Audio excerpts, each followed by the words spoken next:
Hello everyone, my name is Vijayshree and electrical knowledge in Hindi channel में आप सभी का स्वागत है। तो आज हम देखने वाले हैं जो हमारे डीसी ब्रेकर होते हैं वो कैसे डीसी करंट को इंटरप्ट करते हैं। तो डीसी ब्रेकर का यहाँ पे वर्किंग हम ब्रीफ में जो है देखने वाले हैं। तो अब ये होता कैसे, okay. Two issues, interruption of current and sensing of current. ये जो है दो इश्यूज होते हैं। सबसे पहले कौन से हैं? Interruption of current and sensing of current. Okay, interruption of current and sensing of current. So, sensing जो होती है thermal, bimetal and magnetic. Okay, sensing की अगर बात करें, यहाँ पे मैं दूसरा कलर ले लेती हूँ। sensing की अगर बात करें, so यहाँ पे बात कौन सी हो रही है sensing की? thermal, which is bimetal and magnetic. Okay, so current over the threshold for long enough time releases the mechanical latch and the spring opens the contacts. तो यहाँ पे क्या बोला गया है? करंट जो होता है, ओके, करंट जो कि थ्रेशोल्ड वैल्यू यानी कि जो भी फिक्स्ड वैल्यू होती है कोई थ्रेशोल्ड वैल्यू जो होती है किसकी? करंट की। ओके, करंट की अगर थ्रेशोल्ड वैल्यू जो है वो क्रॉस कर जाए यानी कि एक पर्टिकुलर एक सर्टेन वैल्यू जो होती है करंट की, अगर उस लिमिट से जो है वैल्यू करंट के ऊपर चली जाए यानी कि इंक्रीज हो जाए सपोज, तो क्या होता है? Okay, over threshold, sorry, okay, so current जो है थ्रेशोल्ड वैल्यू से जब ऊपर चला जाता है for a long enough time यानी कि ज्यादा देर के लिए, यानी कि उसका जो लॉन्ग पीरियड ऑफ टाइम के लिए अगर थ्रेशोल्ड वैल्यू से करंट जो है वो ज्यादा हो जाता है, तो वो क्या करता है? मैकेनिकल जो लैच होता है उसको रिलीज कर देता है। तब क्या करता है? जब इंक्रीज हो जाता है तब मैकेनिकल लैच जो होता है, मैकेनिकल लैच, तो उसको फिर क्या कर देता है? रिलीज कर देता है। It releases the mechanical latch when the current increases beyond the threshold value for enough long time. Okay, तो ये जो है मैकेनिकल लैच जो है रिलीज हो जाता है and spring opens the contacts. फिर साथ ही साथ स्प्रिंग जो है वो क्या करती है? ओपन करती है कॉन्टैक्ट्स को। ओके, तो ये जो है कब तक करेगा? Unless the CB is very large and has a motor to open it. Okay, जब तक, अनलेस यानी कि जो है सीबी यानी कि सर्किट ब्रेकर जो है ज्यादा ज्यादा साइज वाला होगा, बड़ी साइज वाला होगा, और जो मोटर होगी वो ओपन होगी। Okay, the electromagnet sensing coil, unless the CB is very large and has a motor to open it, the electromagnet sensing coil can have a core that gives a time delay by having magnetic piston that is pulled up in a cylinder filled with oil. यहाँ पे क्या बोला गया है कि जब तो जो सर्किट ब्रेकर का जो साइज है वो बड़ा है और साथ ही साथ मोटर जो है वो ओपन करेगी, मोटर टू ओपन इट। जो इलेक्ट्रोमैग्नेट रहेगा, ओके, इलेक्ट्रोमैग्नेट की यहाँ पे बात हो रही है, तो इलेक्ट्रोमैग्नेट जो रहेगा, electromagnet sensing coil, electromagnet sensing coil, electromagnetic sensing coil can have a core that gives a time delay by having a magnetic piston. तो इलेक्ट्रोमैग्नेटिक सेंसिंग कॉइल जो होगा वो, उसमें जो है एक कोर होगा। ओके, इलेक्ट्रोमैग्नेटिक सेंसिंग कॉइल का जो कोर है जो कि क्या करेगा? टाइम डिले देने का काम करेगा। ओके, ये क्या करेगा? टाइम डिले देने का काम करेगा, which gives time delay by having a magnetic piston. किसके द्वारा? By having a magnetic piston के द्वारा। मैग्नेटिक पिस्टन के द्वारा ये टाइम डिले प्रोवाइड करने का काम करेगा, जो कि किसके द्वारा पुल किया जाएगा? सिलेंडर के द्वारा। ओके, जो कि पुल किया जाएगा in a cylinder filled with oil. तो मैग्नेटिक पिस्टन जो है पुल किया जाएगा किसमें? सिलेंडर में होगा ये। ओके, जो कि सिलेंडर जो है ऑयल से भरा हुआ होगा, इसमें ऑयल जो है पूरी तरीके से भरा हुआ होगा, और जो मैग्नेटिक पिस्टन है पुल किया जाएगा और ये फिर काम करेगा टाइम डिले देने के लिए। ओके, तो और ये तो हो गई बात अब सेंसिंग की। तो सेंसिंग मैंने यहाँ पे एक्सप्लेन कर दी है, पर इंटरप्शन अब कैसे होगा?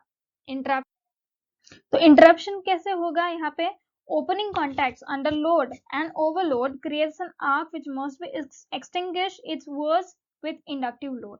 यहाँ पे क्या बोला गया है कि इंटरप्शन मतलब क्या होता है, इंटरप्शन का मीनिंग ये होता है opening the contacts underload and overload condition. तो अगर कोई भी अंडरलोड और ओवरलोड कंडीशन है, ओके सॉरी, अंडरलोड और ओवरलोड कंडीशन है सपोज, ओके, तो ऐसी कंडीशन में क्या होता है, हमारे जो भी सर्किट ब्रेकर है या फिर जो भी कोई डिवाइस है, वो जब आर को जो है एक्सटिंग्विश करने का काम करता है, जो कि क्रिएट होता है during this underload and overload condition.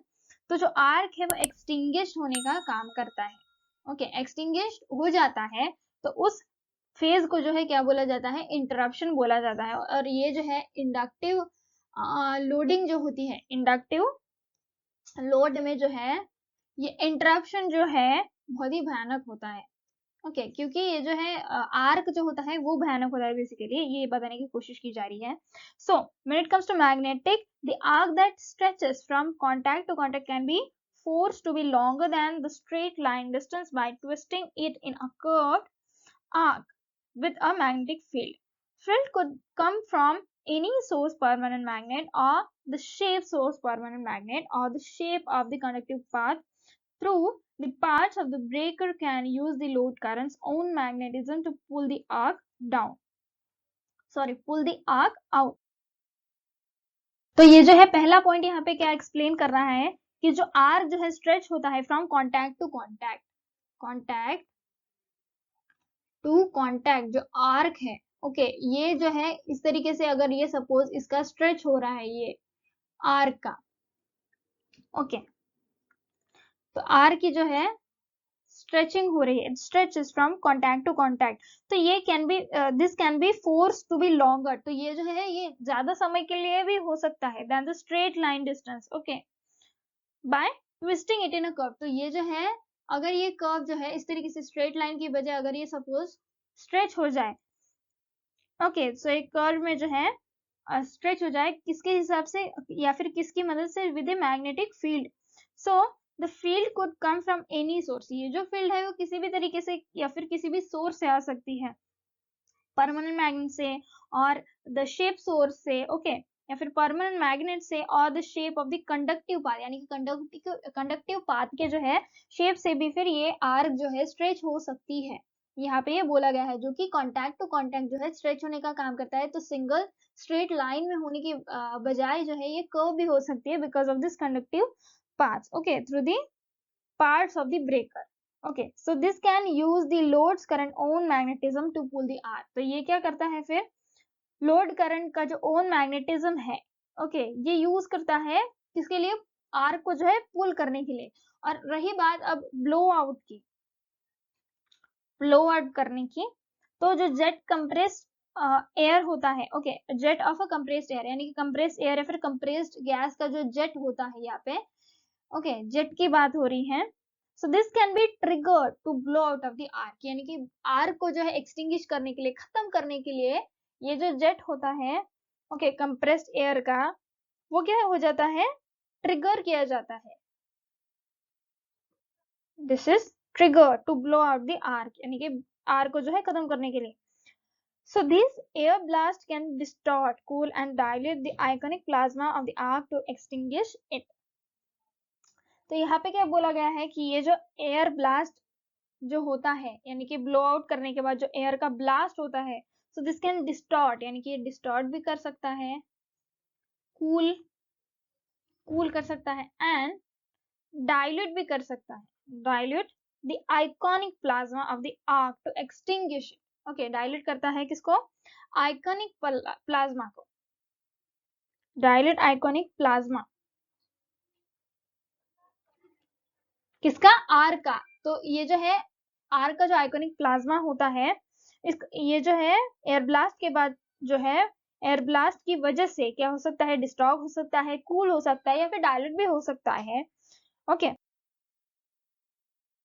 अब ये किसके लिए होता है, टू एक्सटिंग्विश द आर्क। तो इस तरीके से जो है हमने डीसी ब्रेकर्स में जो है इंटरप्शन कैसे होता है डीसी करंट का वो हमने देखा। तो सबसे पहले हमने क्या देखा, सेंसिंग में जो है थर्मल यानी कि बायोमेटल एंड मैग्नेटिक इंटरप्शन कैसे होता है वो देखा। एंड देन उसके बाद हमने देखा इंटरप्शन। ओके, सेंसिंग में देखा, सेंसिंग में इंटरप्ट कैसे होता है वो देखा। उसके बाद इंटरप्शन एग्जैक्टली होता कैसे है वो देखा। उसकी सेंसिंग देखी पहले डीसी करंट की। ओके, और बाद में हमने इंटरप्शन देखा। तो इंटरप्शन किस तरीके से था, मैग्नेटिक। एंड देन उसके बाद वो ब्लो आउट कैसे होता है। तो ब्लो आउट होने के बाद जो है जेट क्या करता है, जो कंप्रेस्ड एयर का जो जेट होता है वो क्या करता है, ट्रिगर हो जाता है to blow out okay the arc. उसके बाद जो एयर ब्लास्ट होता है उसके बाद, तो एयर ब्लास्ट की वजह से डिस्टॉर्शन हो सकता है, कूलिंग हो सकती है, डायल्यूशन हो सकता है किसका, आइकॉनिक प्लाज्मा का ऑफ द आर्क। किसके लिए, आर्क को जो है खत्म कर देने के लिए। तो इस तरीके से यहाँ पे जो है मैंने डीसी ब्रेकर के इंटरप्शन के बारे में यहाँ पे आपको बताया है ऑफ द डीसी करंट। तो मैंने यहाँ पे पूरी कोशिश की है आपको समझाने की। आई होप ये जो है समझ आया होगा और वीडियो जो है पसंद आया होगा। अगर वीडियो पसंद आया तो प्लीज वीडियो को लाइक कर दीजिए, चैनल को सब्सक्राइब कर दीजिए और बेल नोटिफिकेशन को प्रेस करना ना भूले ताकि इस तरीके की वीडियोस की रेगुलर नोटिफिकेशन आपको मिलती रहे। तो मिलते हैं हम नेक्स्ट ट्यूटोरियल में।